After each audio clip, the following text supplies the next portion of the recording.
அடுத்து சென்றால் தெய்வ யானையுடன் திருப்பரங்குன்றம் சுப்பிரமணிய சுவாமி கேட்டதையெல்லாம் கொடுக்கும் வள்ளலாக வீற்றிருக்கிறார்கள்.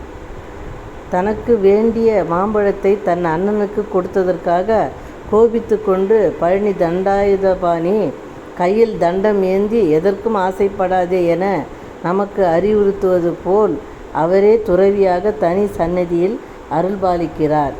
இல்வாழ்க்கை இனிமையாக அமைய என்னை வணங்கு என்பதைப் போல வள்ளி தெய்வானுடன் கல்யாண சுப்பிரமணியர் தனி சந்நிதியில் அருளாசி அள்ளி வழங்குகிறார். இப்படி அறுபடை வீடு திருமுருகனும் ஒரே இடத்தில் தனித்தனி சந்நிதியில் வீற்றிருந்து அருள்பாலிப்பதை பார்க்க பார்க்க நாம் வாழ்வதற்கு தேவையான அனைத்து வளங்களும் ஒரே இடத்தில் கிடைத்துவிட்ட நிம்மதி ஏற்படும்.